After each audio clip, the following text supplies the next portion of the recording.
Free message পাঠাও, আজে বাজে কথা পাঠাতে ফ্রি তো। সারা রাত ঘুম নেই, সারাদিন চোখ, সারাদিন কান, পাশাপাশি শরীর চর্চা বন্ধ হয়ে গেছে। এতে কি হচ্ছে? একদিকে ব্রেনটা কেজি হচ্ছে, শরীর অসুস্থ হচ্ছে। যুবক কিশোর ভাইদের বলবো, 25-30 বছর পর্যন্ত শরীরের গ্রোথ থাকে। তুমি বুঝতে পারো না, 5 দিন ঘুমাওনি, বুঝতে পারছো না, কিন্তু বুঝবে কখন? যখন আর ব্যাকে আসা, রিভার্স গিয়ারে দেওয়ার কোনো সময় থাকবে না। 30 বছরে যে দেখবে তুমি নিঃশেষ হয়ে গেছো, তোমার চোখ, তোমার কান, তোমার দেহ, তোমার এনার্জি, শক্তি নেই, তুমি হাঁটনি। আল্লাহ দেহটাকে বানিয়েছিলেন, আল্লাহ রাসূলের সুন্নত।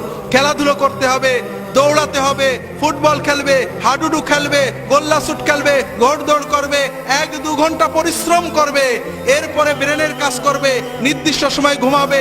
এইভাবে আল্লাহর নিয়মে চলতে হবে।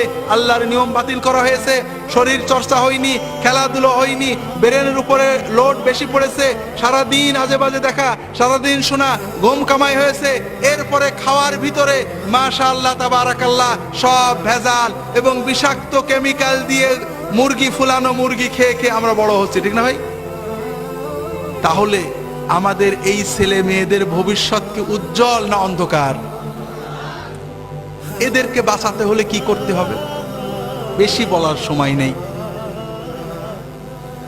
আপনাদের একটা বিষয়ের প্রতি দৃষ্টি আকর্ষণ করছি। দুনিয়াতে কেউ কি বলে যে আমরা জিনা ব্যভিচারের প্রসার চাই? বলে নাকি? বলে নাকি? অনৈতিকতার প্রসার চাই? বলে নাকি? মাদকতার প্রসার চাই কেউ বলে?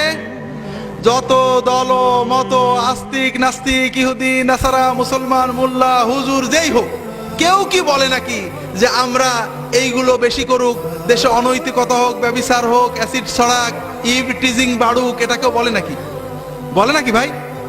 বলে না। সবাই বলে এগুলো দূর করতে হবে, বদলে দাও, ভালো হয়ে যাও, প্রতিজ্ঞা করো আর খারাপ করবো না, সবাই বলে। কিন্তু এখানে ইসলামী সিস্টেম আর বাণিজ্যিক সাম্রাজ্যবাদীদের সিস্টেমের ভিতরে পার্থক্য আছে। বাণিজ্যিক সাম্রাজ্যবাদীরা, আন্তর্জাতিক বেনিয়ারা, তাদের পদ্ধতি কি? মদ বিক্রি করবে, এটা নাগরিক অধিকার, যে ইচ্ছা মদ খাবে। বিড়ি সিগারেট বিজ্ঞাপন দেবে, বিক্রি করবে, এটা নাগরিক অধিকার, যে চাই খাবে। লক্ষ লক্ষ কোটি কোটি ডলার তুমি মদ বেচে আয় করবে, সিগারেট বেচে আয় করবে, যৌন উদ্দীপক, ব্যভিচার প্রসারক জিনিস বিক্রি করে করে আয় করবে। এরপরে 2-4 লাখ টাকা তুমি এইডস ফান্ডে, ধূমপান নিরোধ ফান্ডে, ক্যান্সার ফান্ডে, মাদকতা বিরোধী ফান্ডে প্রসারে দান করে দেবে। আমার কথাটাকে আপনারা বুঝতে পেরেছেন? তারা বলবে মদ চালু থাকবে, মদ প্রচার হোক, এটা একটা না মানুষের অধিকার, যে চাই খাবে। মাদকতা প্রচার হোক, এটা হোক সেটা হোক, তবে এগুলো খারাপ, মানুষকে বুঝাতে হবে। কথাটা কি বুঝতে পেরেছেন? এটা হলো তাদের বাণিজ্যিক স্বার্থে কোটি কোটি মানুষের রক্ত চুষে আয় করছে। খুব ভালো করে বুঝুন, ইসলামের নীতি হলো না, মানুষের অধিকার অবশ্যই আছে, যেটা না করলে মানুষের মৌলিক বিষয় লঙ্ঘিত হয় ওটা হাত দেওয়া যাবে না। কিন্তু মদ না খাইলে কি মানুষের মৌলিক বিষয় লঙ্ঘিত হয় নাকি রে ভাই? বিড়ি না খাইলে কি মানুষের মৌলিক বিষয় লঙ্ঘিত হয় নাকি? ইসলামের কথা, ওদের কথা হলো মেলা চলবে, ছেলে মেয়ে বেহায়া নাচ চলবে, অশ্লীলতা চলবে, কিন্তু বলতে হবে যে তোমরা হেরোইন খাও না, ব্যভিচার করো না, ইভ টিজিং করো না। ছেলে মেয়ে আড্ডা দেবে, অশ্লীল সিনেমা দেখবে, কিন্তু বলতে হবে ইভ টিজিং করো না। ইভ টিজিং বলেন? ইভ টিজিং মানে হলো মেয়েদের উত্তক্ত করা, কোনো মেয়েকে খারাপ বলা। আমরা বলবো সিনেমা চলবে, উত্তক্ত করার ছবি চলবে, ভিলেনদের চিত্র দেখবে, অশ্লীল ছবি দেখবে, নাচ গান দেখবে, মেয়েদের সাথে ফুর্তি করবে, তবে কোনো মেয়েকে তুমি বাজে কথা বলতে পারবে না। হবে নাকি ভাই? এটা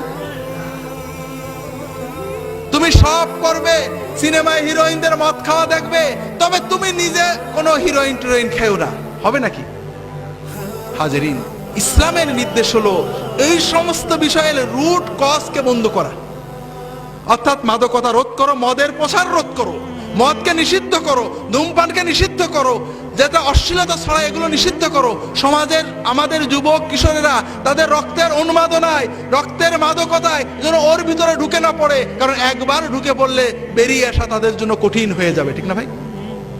আমি আপনাদের অনুরোধ করব, যারা সমাজের নেতৃস্থানীয় আছেন, আল্লাহর হস্তে বলছি, একদিন আল্লাহর কাঠগড়ায় আমাদের দাঁড়াতে হবে। খুব ভালো করে বুঝুন, আল্লাহ কোরআন কারিমে বলেছেন, ইন্নাল্লাযীনা ইউহিব্বুনা আন তাশিআল ফাহিশাতু ফিল্লাযীনা আমানু লাহুম আযাবুন আলীমুন ফিদ দুনিয়া ওয়াল আখিরাহ ওয়াল্লাহু ইয়ালামু ওয়া আনতুম লা তা'লামুন। যারা ভালোবাসে, পছন্দ করে যে মুসলিম সমাজে, মুসলমানদের ভিতরে অশ্লীলতা, বেহায়াপনা ছড়িয়ে পড়ুক, প্রসারিত হোক, তাদের জন্য দুনিয়ার জীবনে রয়েছে যন্ত্রণাদায়ক শাস্তি এবং আখিরাতে রয়েছে যন্ত্রণাদায়ক শাস্তি। আর আল্লাহ জানেন, তোমরা জানো না। আমি আপনাদের বলবো যে এই যুবক কিশোরদের ঈমান রক্ষা করার জন্য, আমাদের আগত প্রজন্মগুলোকে অশ্লীলতা, বেহায়াপনা, অবক্ষয় থেকে রক্ষা করার জন্য শুধু নসিহত নয়, মেকানিজম তৈরি করতে হবে, আদর্শ স্থাপন করতে হবে, তাদেরকে ভালোকে উৎসাহ দিতে হবে, খারাপ থেকে নিষেধ করতে হবে, নিরুৎসাহিত করতে হবে। আর এই জন্য অনেক বিষয়ের পাশাপাশি সবচেয়ে বড় বিষয় হলো তাদেরকে মসজিদমুখী করতে হবে, নামাজমুখী করতে হবে, দ্বীনমুখী করতে হবে, ধর্মীয় চেতনাও তাদের ভিতরে আনতে হবে, আল্লাহর ভয় আনতে হবে। বিশ্বাস করেন, এই নগ্ন সমাজেও অনেক ছেলে মেয়ে আছে শুধু একমাত্র মাওলানা সাহেবের কথায় এখনো সে নিজেকে পবিত্র রেখেছে, এখনো নামাজ পড়ে আল্লাহর পথে থাকতে চায়। তার পিতামাতা তাকে ছেড়ে দিয়েছে, তার স্কুল, তার প্রতিষ্ঠান, তার সকল প্রচার মাধ্যম তাকে পাপের পথে থাকে, বাবের দিকে তাদেরকে আহ্বান করে। এরপরেও ওই যুবক, ওই কিশোর শুধুমাত্র ঈমানি চেতনায়, শুধুমাত্র আল্লাহর ভয়ে এখনো ভালোর পথে থাকে। এইরকম শত শত হাজার হাজার যুবক আমাদের দেশে রয়েছে হাজরিন। কিন্তু এরা কতদিন থাকবে? চারিদিকে ঈমান চোর কারখানা খোলা হয়েছে, বাঁচাতে হবে হাজরিন। এই বাঁচানোর, আমার ছেলে, আপনার ছেলের ঈমান বাঁচানোর দায়িত্ব আমাদের সরকারের, ঠিক না ভাই? ছেলে কার? আর আমার ছেলের ঈমান বাঁচানোর দায়িত্ব সলিমউদ্দিনের বাপের, নাকি কার? আমার ছেলের বাপের, ঠিক না? পরের ঘাড়ে দোষ দিয়ে আল্লাহর কাছে পার হবেন না। দুনিয়ায় হয়তো লিখসাত দেওয়া যাবে। বড় আফসোস লাগে, আমাদের মুসলমান অভিভাবকেরা, ঢাকা শহরের মানুষেরা সারাদিন ব্যবসা করেন, চাকরি করেন, অবসর সময় টিভি দেখেন, ক্লাবে যান, কিন্তু ছেলে মেয়েদেরকে সময় দেন নাকি? দেন নাকি ভাই? আল্লাহর হস্তে বলছি, আমি শেষ করে দেব। ছেলে মেয়েদের সময় দেন। আপনার টাকা, আপনার বাড়ি, আপনার গাড়ি, আপনার সোসাইটি, আপনার বাণিজ্য, আপনার রাজনীতি, সবচেয়ে বড় হলো আপনার সন্তান। আপনার টাকা, আপনার বাড়ি, আপনার গাড়ি কোনোটাই জান্নাতে যাবে না, জান্নাতে নেবে না। কিন্তু খুব ভালো করে বুঝুন, আপনার ছেলে, আপনার মেয়ে, আপনার পরিবার, এটা আপনার দুনিয়ার পরিবারকে জান্নাত বানাবে এবং এরা আপনাকে জান্নাতে নেবে, আপনার সাথে জান্নাতে যাবে। যদি আপনি সময় দিতে পারেন, ছেলে মেয়েদের কাছে সময় দিন। প্রতিদিন 3 বেলা ছেলে মেয়েদের নিয়ে একসাথে খাওয়া দাওয়া করুন, তাদের সাথে বেড়ান, তাদেরকে সময় দিন, তাদের সাথে নিয়ে মসজিদে যান, নামাজ পড়েন। এইভাবে করতে থাকুন, ছেলে মেয়ে ভালো থাকবে। ছেড়ে দিয়েছেন, অনেক দূরে চলে গেছে, এখন টানবেন, আর পিছনে আসতে পারবে না। আমি আমার যুবক কিশোর, যুবতী কিশোরী ভাই বোনদের বলবো, সমাজ তোমাদের পক্ষে নয়, ঈমান চুরির পক্ষে। পিতামাতা তোমাদের ছেড়ে দিয়েছেন, তবে অন্তত নিজেদের ভবিষ্যতের দিকে তাকিয়ে, দুনিয়ার ভবিষ্যৎ, আখিরাতের ভবিষ্যতের দিকে তাকিয়ে নিজেরা সাবধান হও। দুনিয়াতে অপরাধ হবে, পাপ হবে, অন্যায় ভুল হবে, তবে দুটো বিষয় খুব ভালো করে মনে রাখো। নামাজটা কখনো ছেড়ো না। নামাজ, যদি সিনেমা হলে থাকো বেরিয়ে এসে নামাজ পড়বে, যদি খেলার মাঠে থাকো ওয়াক্ত মতো নামাজ পড়বে। নামাজটা কখনোই ছাড়বে না, যত কিছুই হোক সময় মতো নামাজ পড়বে। আর অশ্লীলতাকে, মাদকতাকে বিষের মতো পরিত্যাগ করবে। এই দুটো বিষয় যদি তুমি ঠিক রাখতে পারো, ইনশাআল্লাহ অন্যান্য ভুল ত্রুটি তওবা করবে, ভালো হবে, খারাপ হবে, এই নামাজ তোমাকে আল্লাহর পথে টিকিয়ে রাখবে। এবং ইনশাআল্লাহ তোমার বয়স যখন 50 হবে, তুমি নিজে অনুভব করবে এই দুনিয়ার জমিনে তোমার বন্ধুদের চেয়ে তুমি ভালো আছো। আর ইনশাআল্লাহ কিয়ামতের দিনে তুমি তোমার পিতামাতা সহ আল্লাহর আরশের নিচে তার ওলিদের সাথে মেহমান হয়ে যেতে পারবে। হাজরিন, যুবক কিশোরদের ভালো রাখতে হলে তাদেরকে আলেমদের কাছে নিয়ে যেতে হবে, মসজিদে নিতে হবে, দ্বীনি চেতনা তৈরি করতে হবে, লেখাপড়ার ভিতরে দ্বীনি চেতনা তৈরি করতে হবে। এগুলো সবই দরকার। আমরা শুনছি, ভালো করে জানি না। আমাদের দেশের নতুন শিক্ষানীতিতে ধর্মীয় শিক্ষা নিয়ে নানান কথা হয়। আমি নিজেও পড়েছি শিক্ষানীতি কিছুটা। আমার বিশ্বাস হয় না যে বাংলাদেশের সচেতন রাজনীতিবিদগণ ধর্মমুক্ত কোনো শিক্ষা কায়েম করতে চাবেন। কারণ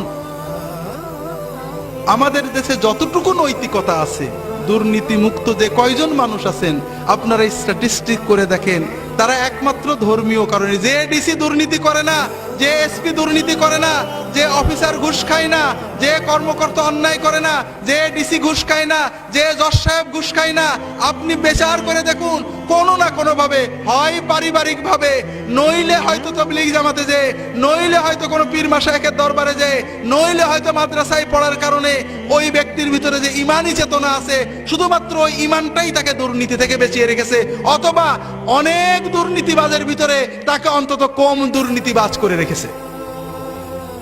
আপনারা কি বুঝতে পেরেছেন আমার কথাটা? কাজেই ধর্ম, নৈতিক বোধ, আল্লাহর ভয়, আখেরাতমুখিতা যদি আমাদের ছেলে মেয়েদের ভিতরে না থাকে, তাহলে এদের ধ্বংস আমরা রোধ করতে পারবো না। ইউরোপ আমেরিকার মানুষেরা এখনো ধর্ম শিখায়, একেবারে শিশু শ্রেণী থেকে ধর্ম শিক্ষা রয়েছে সেখানে। তারা অনেক ভুল করেছে, তারা ব্যাক করছে। যারা ধর্মকে বাদ দিতে চেয়েছিল আবার ফিরে আসছে, ধর্ম বাদ দিতে যে নিজেরা বাদ পড়ে গেছিলেন। আমরা তাদের ওই ভুলের পুনরাবৃত্তি করব না। আমাদের ছেলে মেয়েদেরকে সত্যিকারের নৈতিকতা, দিন, ইমান, আচরণ, আখলাক শেখাবো, মসজিদে নিয়ে যাব। আমরা অনেক নৈতিকতা শিখাই। আমার খুতবার বইয়ে আপনি এক সময় লিখছিলাম,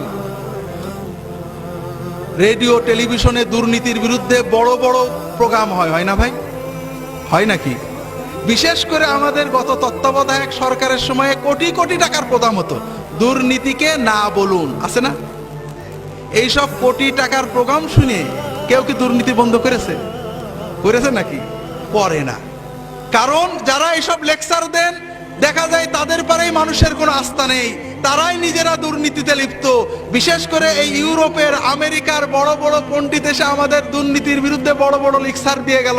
কিছুদিন পরে পেপারে দেখা গেল এই লেকচার দাতারাই বিরাট বিরাট দুর্নীতিতে জেলে চলে গেছে। শোনেননি হাজরিন? আসলে যদি সত্যিকারের দুর্নীতি মুক্ত করতে চান, মানুষ হলো পশুর মতো। মানুষের ভিতরে পাশবিকতা আছে, পশু প্রবৃত্তি আছে। একজন পশুকে যদি আপনি সামনে নিতে চান, দুটো জিনিস লাগে। কয়টা জিনিস? একটা হলো ভয় আর একটা হলো লোভ। এই দুটো জিনিস লাগে। মানুষের দুটো জিনিস লাগে, একটা ভয় আর একটা কি? লোভ। আপনি যদি দুর্নীতি দমন করতে চান, সুশীল সমাজ গড়তে চান, সুন্দর সমাজ গড়তে চান, লোভ এবং ভয়কে উজ্জীবিত করতে হবে। সেই লোভ এবং ভয় বিবেকের হতে পারে, সমাজের, রাষ্ট্রের, আইনের হতে পারে, আল্লাহর হতে পারে। বিবেককে বুঝ দেওয়া যায়, আইনকে ফাঁকি দেওয়া যায়। ইউরোপ আমেরিকাতে দুর্নীতি কম আছে আইনের শাসনের কারণে, আইনের কারণে। কিন্তু আমাদের দেশে আমরা আইনকে যে ফাঁকি দেওয়া যায় সবাই জানি। দুর্নীতিতে 50 বছরের শাস্তি, পরের কেসে দেখা যাচ্ছে 0 হয়ে যাচ্ছে। হচ্ছে না ভাই? কে যে দুর্নীতিবাদ আর কে যে ভালো, আল্লাহ তাআলা ছাড়া আমরা কেউ বুঝে কুল পাইনি, ঠিক না হাজরিন? ভয়, আইনের ভয় দুর্নীতি দমন করে কিছুটা। যে দেশে আইন খুব কঠোর আছে, প্রকৃত দুর্নীতি দমন করে আল্লাহর ভয়। কিসের ভয়? যখন বান্দা জানে যে আইনকে ফাঁকি দেওয়া যাবে, ফাঁসির দড়িকে পাল্টে দেওয়া যাবে, জজের রায়কে পাল্টে দেওয়া যাবে, রাজনৈতিক প্রভাব খাটানো যাবে, কিন্তু আল্লাহর চোখকে ফাঁকি দেওয়া যাবে না। আমি যে অন্যায় করেছি আল্লাহ দেখেছেন, আল্লাহ আমার উপরে, আমার আওলাদের উপরে গজব দেবে, আমাকে আল্লাহর কাছে জবাব দিতে হবে। যখন বান্দা বোঝে যে আমি যদি ঘুষটা না খেয়ে সবর করি, আল্লাহ বরকত দেবে, আল্লাহ আমার আওলাদে বরকত দেবে, সম্পদ বাড়িয়ে দেবে, এই একমাত্র সবর, একমাত্র আল্লাহর কাছে পুরস্কারের লোভ, আল্লাহর কাছে শাস্তির ভয়, এটাই প্রকৃত নৈতিক, নীতিবান, দুর্নীতি মুক্ত মানুষ গড়তে পারে। আর এজন্য আমাদের যুবক কিশোরদেরকে, আমাদের সন্তানদেরকে নৈতিকতা, ধর্মীয় শিক্ষার আলোকে মানুষ করতে হবে। আল্লাহ তাআলা আমাদের তৌফিক দান করুন, আমিন। প্রত্যেকের সন্তানকে, নিজের সবচেয়ে বড় সম্পদকে মসজিদে নিয়ে যাবেন, ফজরে নিয়ে যাবেন, মাগরিবে বলবেন যে যেখানেই খেলো মাগরিবের সময় আমার সাথে নামাজ পড়বে, মাগরিবের পরে বাইরে থাকতে পারবে না, মাগরিবের নামাজ পড়তে বসবে, আম্মা খোঁজ রাখবে, 3 বেলা একসাথে খাবেন, যদি আপনি না পারেন স্ত্রীকে বলবেন খোঁজ রাখতে। এইভাবে সন্তানদেরকে অন্তত 20 বছর পর্যন্ত চোখের ভিতরে রাখবেন। আল্লাহ তাআলা হেফাজত করুন, আমিন।